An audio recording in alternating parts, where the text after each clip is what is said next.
everyone, and welcome back to the Colour Cave, where we like to play with art stuff. My name is Jem, and today it is time to unbox our monthly Scrawlrbox, the art subscription box that is based here in the UK. So within these boxes, you pay a monthly fee, and they send you a selection of art supplies that are designed to work together.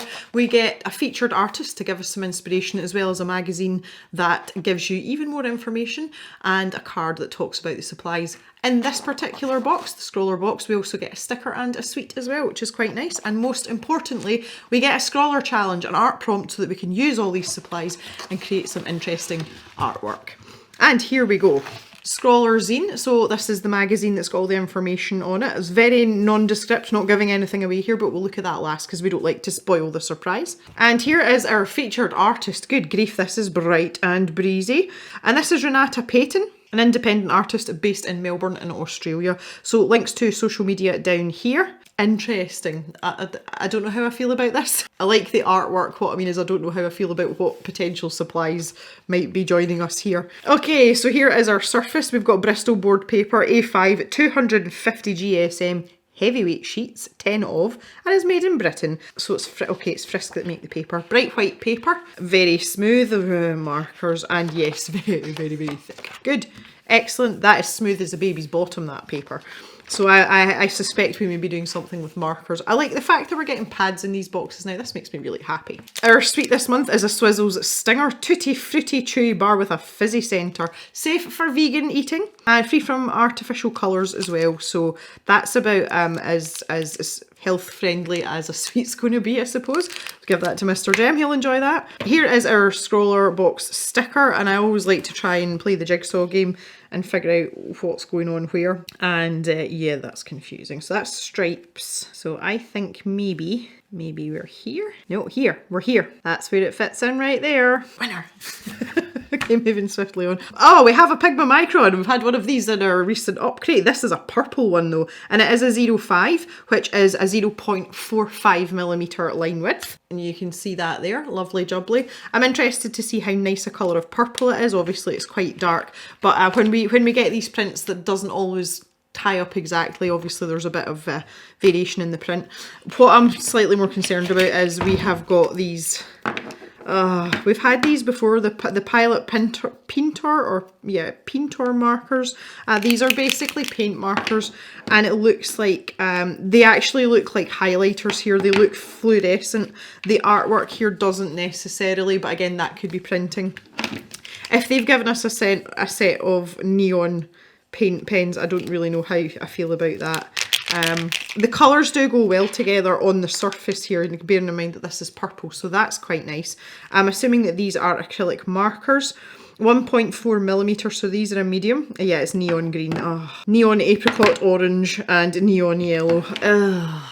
Some people really like this and think it's really fun. Yeah, me not so much. Let's see what it says about our supplies then. The Pilot Pintor markers in neon. Explore your wildest colour-filled dreams with these bold and vibrant paint markers. These wonderfully vivid markers feature a short hexagonal barrel, which makes them easy to grip and hold for extended use. Water-based pigment ink is ultra resistant, so they're saying they're paint markers, but it's ink. Ultra resistant and opaque, and it will dry quickly, ensuring you won't smudge any of your creative designs. Jem always needs that. The ink will also dry permanent, so once dry, you can layer colours to your heart's content. That's a really nice feature of paint markers. They are equipped with super strong nibs that won't disintegrate under pressure, making them ideal for use on all kinds of rough surfaces. And these versatile pens are not just limited to paper. I'm pretty sure you know what surfaces that these will work on. Metal, glass, plastic, wood, paper, yeah, all those kind of things. Fabrics, oh, they say fabrics as well. These brilliant and expressive markers will be the perfect tool to start your neon coloured journey. Pigma Micron in purple. This handy little Pigma Micron pen is a wonderful tool for precision and accuracy, perfect for outlining and detailing in your artwork.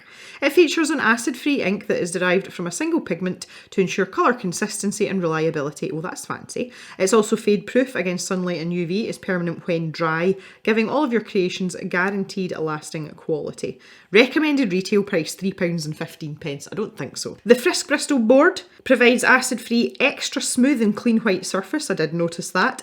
Ideal for all of your illustrative needs with pencils, ink, pens, technical pens and more. Both sides of each sheet of paper featured an identical surface, so you can use either side for your creative designs. Okay, so fairly straightforward supplies. Let's have a look at our Scrawler zine and find out a little bit more information about our featured artist and hopefully some inspiration. So here's the overview of all the things that came in the box. It's all very pretty and looks like this. And here is Renata, who is the featured artist, and this is the sit down with her.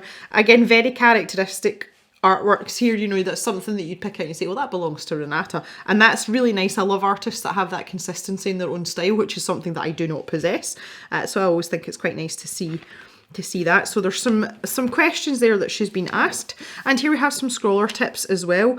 Prepping your markers, which I'll show you when we test them out before we actually go for the scrawler challenge. And these are also best stored horizontally. Now this is interesting. It says to keep your pens working well, they are best stored horizontally with the tip pointing upwards. If you're storing them horizontally, then surely the tip's going to be pointing to the side and not up. Just saying. Avoid streaks by working in smaller sections. If you find the paint starts to dry out, keep pumping that nib to ensure that it stays juicy. They're saying as well to make sure that the paint is completely dry before you put any more layers on, just so that you've got nice crisp lines. Get blending. Lay down your first colour, and while it's still wet, lay down your second colour next to it. Using small strokes, bring the lighter colour over the darker one to create the transition. And also mentions here the fact that they're water-based. You can put them in a palette and you can mix the colours, so that might be fun to try as well. Artist's advice. When working with paint pens, you have to keep in mind their felt tips can easily degrade the fibres of the paper if you're not careful, so that means no scrubbing. Shake the pens well, don't oversaturate the paper. This is the #1 way to tear your page. Do one light even coat of paint. If you need to do another coat or cover one colour with another, wait for your first coat to dry completely before doing so. If your page pills slightly, so that's when like it becomes bobbly because you've rubbed it too much, leave it be. Usually once it fully dries, you can flick those little balls away and pretend like nothing happened. I love that we're being realistic here. That's like, got to keep it real. Okay, so there's pretty good tips there.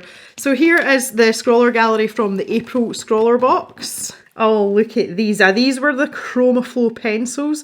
I really, really enjoyed this. Obviously, I always enjoy pencils. And look at some of the artworks here. These are, I love this one. Look at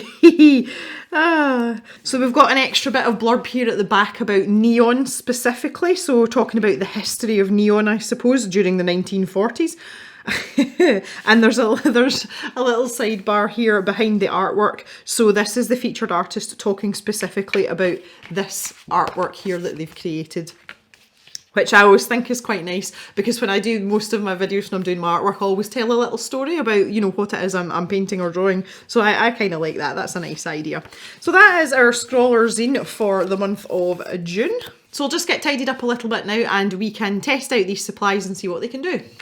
So I have already primed these three. I just wanted to show you very quickly how to do this in case you're not familiar with it. So take the plastic off. This is for the benefit of our newer cavers or our newer watchers.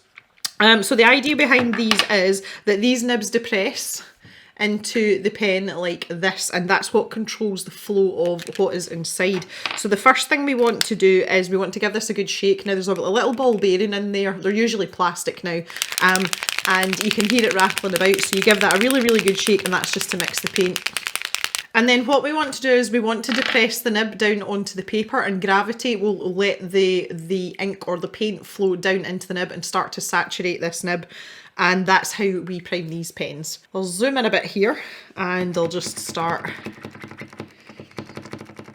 Now the idea is you can press quickly when you're doing this, but don't press hard. We don't want to press hard because you don't want to damage the nib. Now to be fair, these are pretty chunky monkeys, these nibs, so they'll not be too delicate. So if I stop there, and now you can see the ink starting to come down the tip towards the bottom, so we're getting there. Obviously it's not very helpful if it's white ink or white paint that's in them because it's difficult to see, but when it's a colour like this, there we go. Job's a good one.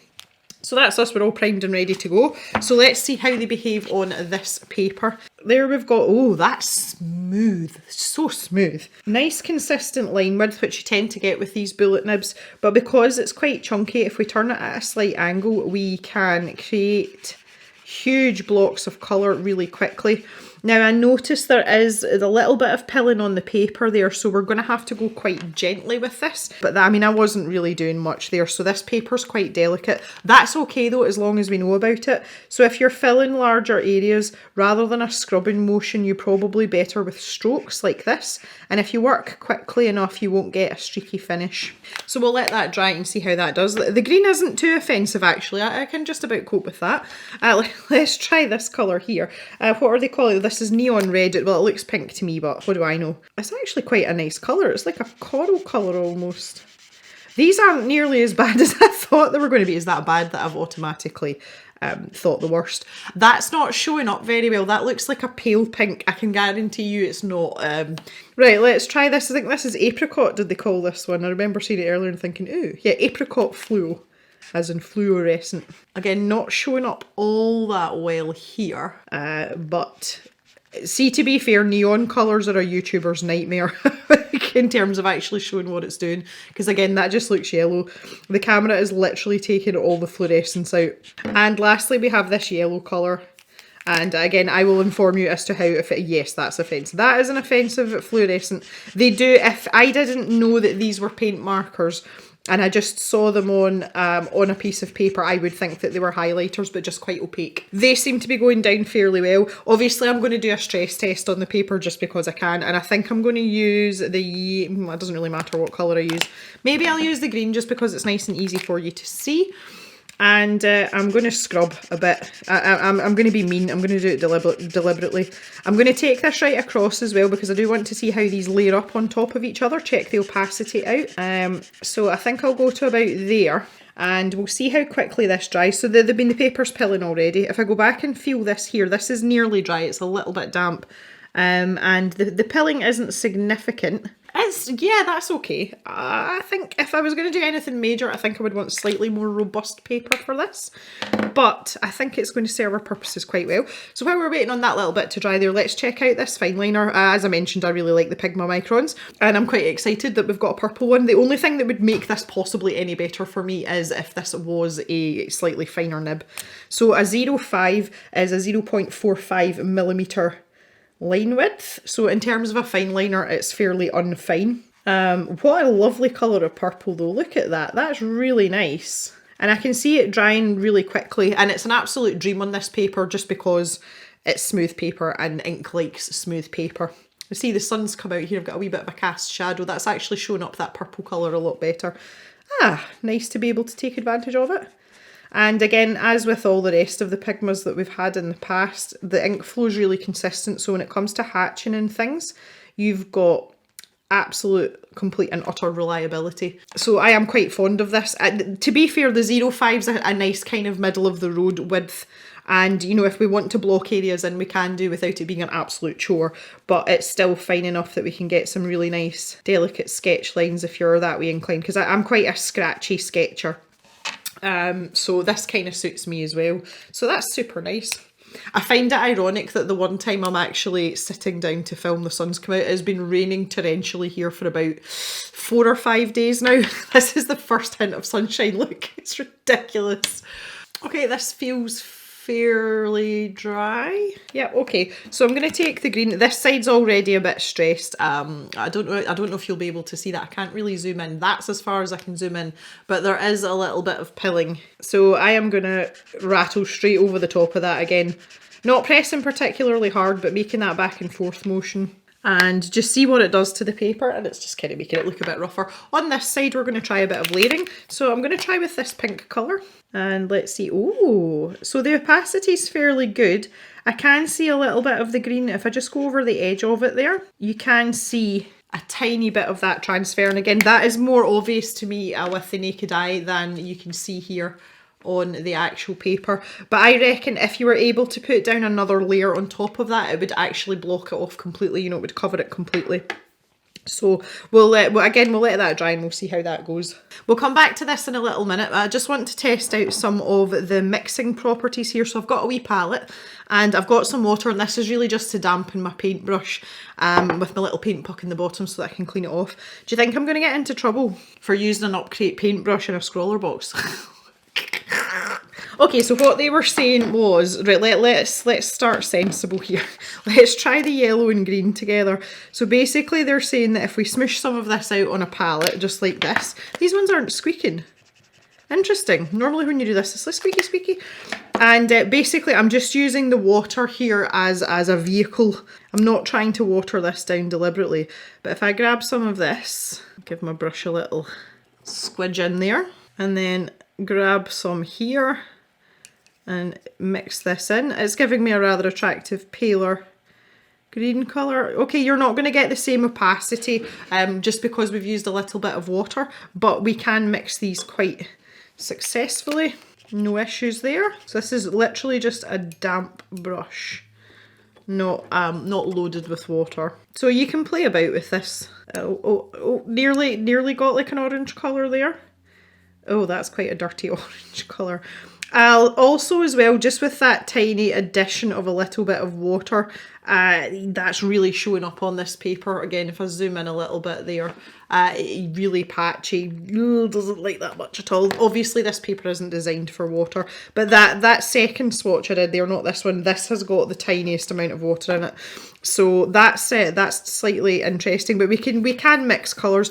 I don't think I would want to do that for the purposes of the Scrawler challenge, because I feel like the challenge embodies this really bright, bold colour aspect. Might be nice for a little bit of background or even highlights somewhere, but for me, yeah, maybe not. But at least we know that it works. We've tried it out. So let's come back here. We're up to 3 layers on this poor section of paper, and I can feel the paper, it's starting to bend upwards, so it feels like a knobbly bobble, like under my finger coming up the way.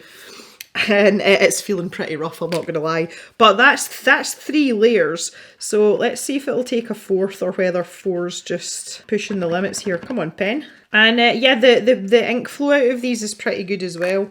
4 layers is good. I don't think we'll be going much more than that. I'm just going to go over this part again as well. So I've been going a lot more gently on this, and the paper is a lot happier. And I've more or less, I think that I would say that's like 97% opaque. So you've got a good chance of covering stuff up. I would say that 4 layers would be about your limit, though. I'm not going to go any further, just because I can feel that paper like pushing up against me, and it'll be interesting to see what's happening on the other side. Let's have a look. Yeah, can you see the dinkle? You can see the dinkle. So yeah, it has affected the paper slightly. Obviously there is a moisture content in these inks or paints, and if you put enough on, it will look as if it's been wet. So that's the stage that we're at. So yeah, 4 layers is the limit. Good job, clap clap. Okay, I have no idea what I'm going to do with this.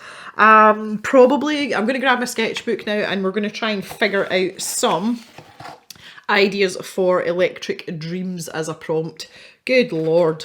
So let's think about this prompt in the sense of other media. There was a film that came out a very, very long time ago. I think it was like something like 1985. And the film was about a guy who buys a state-of-the-art computer, and basically him and the computer fall in love with this woman, and they're like fighting over it. It's really weird. I wouldn't recommend it. So I'm thinking, with that, you know, we're into people, aren't we? And I don't really like to draw people. We could do something with that kind of connotation, but also there is a TV series with Bryan Cranston in it called Electric Dreams, and I haven't seen it, but I'm sure they're trying to build like a supercar, something like that. So we could have cars in this, you know. We could maybe do like a futuristic neon car. That's the furthest thing from a futuristic car right there. I don't know where you really go with that, though. It would have to be all about the aesthetics, obviously, or we could do something based on a computer. I don't know why, but when I think about Electric Dreams, I think about like a cable with, you know, like an actual socket, a 3-point plug here in the UK, and like lightning bolts. I don't know, like that's kind of weird, isn't it? But lightning bolts kind of lend themselves to the to this colour. That's thinking like that. This is a really difficult prompt. I kind of like the idea of this plug, though. I don't know why. Thinking about this computer that has a life of its own. Oh, maybe we should just go for like the proper old-fashioned, you know, like green screen, DOS prompt, 80s style computer, you know, so the screen would be green and we could maybe have something on the screen. We'll think about that afterwards. They've got great big honky chunky monitors, don't they?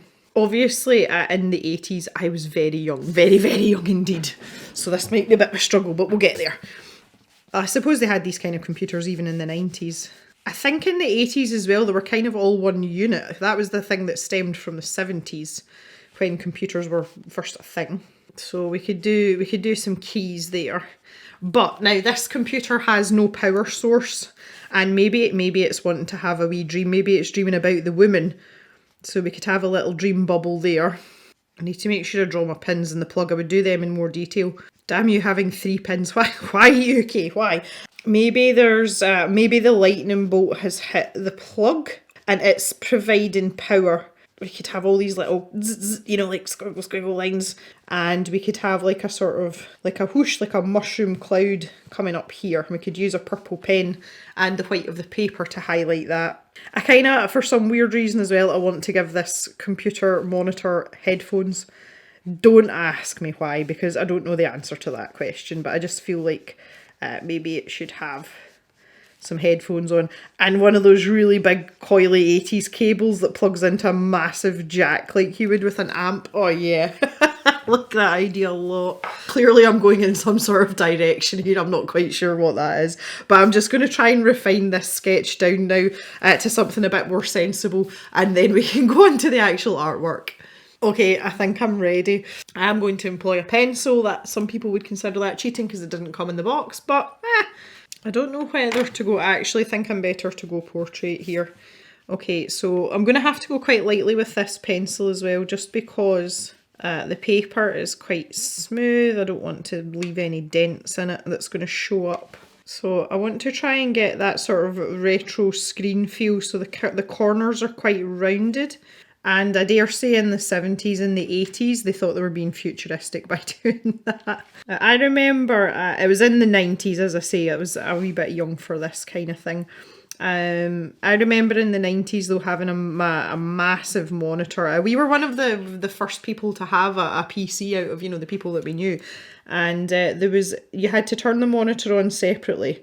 And there was a big like push button, like a big outie belly button that you had to poke in, and you knew when you turned it on because it went clunk and you had to press the button really far in, and then this little light came on, so there was like 2 lights there. So on the screen as well, I'm going to have an expression on his face. I have googled the film, as I say, is very, very bleak in my memory. The computer was called Edgar, so I feel like this might be Edgar, or maybe a distant sim, maybe a 90s relative. And but I'm going to do an expression on his face, and I'm going to do it in pixels, and I will use the purple fine liner for that. I kind of feel like I'm drawing a terminal from Fallout, if anybody knows that reference. I'm going to have some sort of keyboard here. Okay, so this being an old computer, we're going to have a 3.5-inch floppy disk slot. Really showing my age there. And I can't remember what the big ones, there was bigger ones than that. I think they just had a measurement as a name as well. They were whopping great big things, and they had a hole in the middle of them, whereas the 3.5-inch floppy disks didn't. And again, there was a button that you had to press to physically eject it, you know, like an old, like you poked it and it went pew and spat out at you, and you had to kind of catch it on the way out. Maybe these should be at a jaunty angle because, you know, he's going to be getting a jolt from these lightning bolts. So maybe one should be here, and the other one's maybe it's down here. Yeah, it's going to be at a slightly different angle, isn't it? I just like to make things difficult for myself. I'll make that a bit chaotic as well, I think, to get the feel for the actual picture, and then make sure I have that big jack plug there. Now we have to draw his face, so I think I'm just going to go for the old emoji face. But we have to make this into pixels, which is going to be super annoying. So I'm going to start with the obvious things, the colours that I know, because I'm going to have to juggle these colours about quite considerably. Oh my goodness, that is not covering up my pencil lines at all. Oh dear. Okay, so we're going to have to do a bit of lightening up here. I was assuming the opacity would oh, I've got dog hairs in this, good grief. Both my collies are casting like crazy just now, it's unbearable. packing shop orders, trying not to give people dog hair in with their orders, you know. Let's try that. We might have to do a couple of layers here, but that's okay. This paper is actually pretty delicate. That's not going well at all. We're going to have green on the screen. So this is a point where the slight transparency of what's going on is actually helpful, because I will be able to see those marks that I've made for his facial expression. I feel like I just want to work a tiny little section at a time. That's how I'm feeling right now. And I'm going to use this rather attractive apricot colour as the base for his casing. Kind of thinking on my feet here just as I go. Obviously I've not had much time to plan, but that's kind of the whole point of doing the challenging with a video like this. Do it on the hop, see what happens. Yeah, so I'm thinking that the monitor obviously facing out this way, so that section there, a lot of that would be in shadow. So this is just not as easy as I thought it was going to be. Unsurprisingly. Okay, and I think what we'll do is, while that's drying, because I've got to watch where things are drying as well, I'm going to add in around this plug area. This is like the, you know, the jolt of energy. Much as this isn't my wheelhouse, I'm actually having a bit of fun apart from all the thinking part. Like, this is actually quite good fun. Okay, I'm going to go back to my orange now. To turn this upside down so I don't put my hand in this bottom bit because it's not dry yet. I think I'm going to really thicken these lines up here. Onward with a bit of this now. Oh.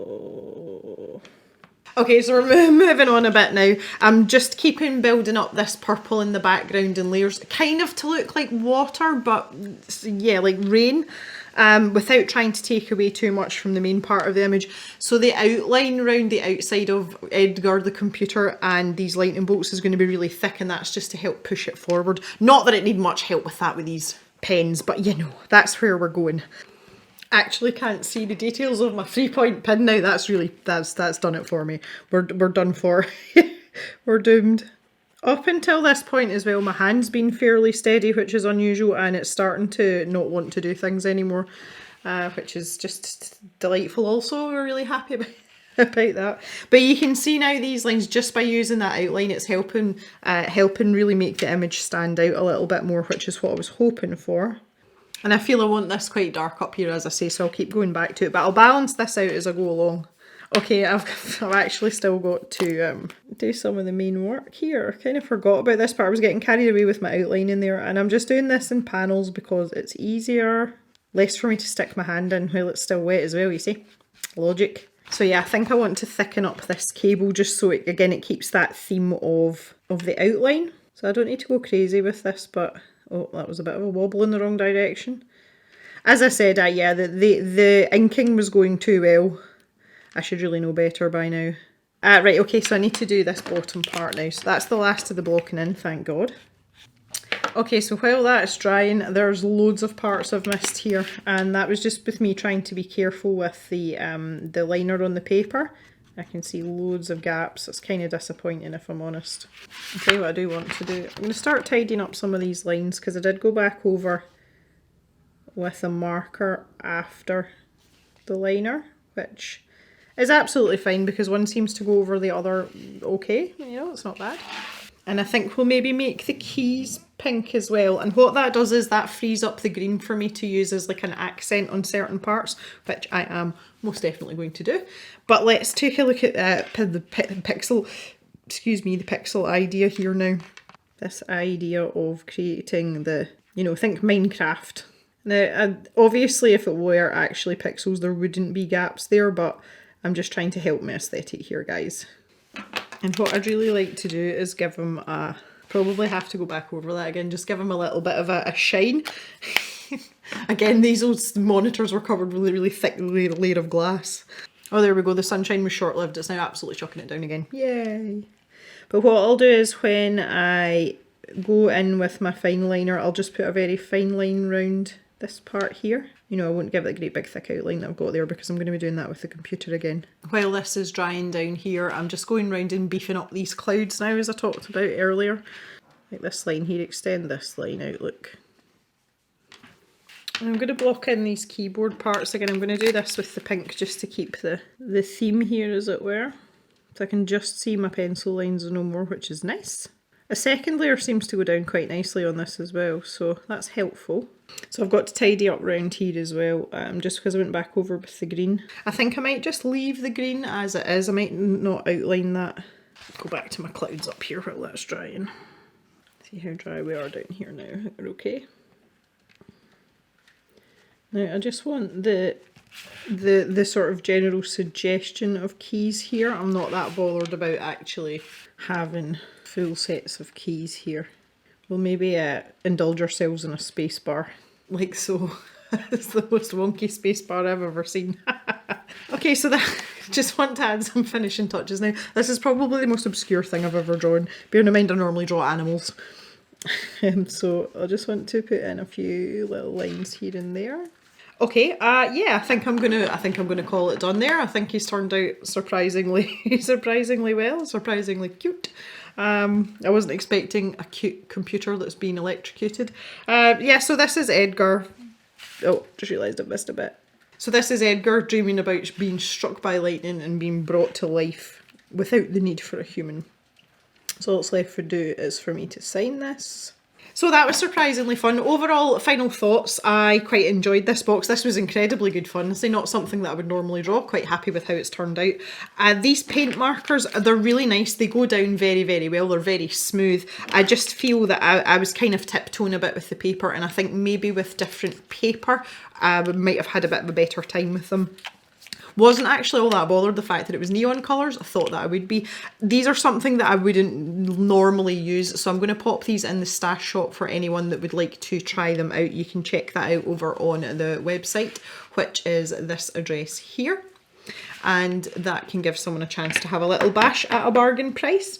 I'd love to know your thoughts on this box, whether you got the box or not, and how you found the supplies. And did Scrawlrbox do a good job this month? So that is it for today, guys. I want to thank you very much for watching. Thanks for coming and hanging out. You know I always appreciate it. And I will see you back in the cave on Thursday for another video. So have a great day, everyone. Bye for now.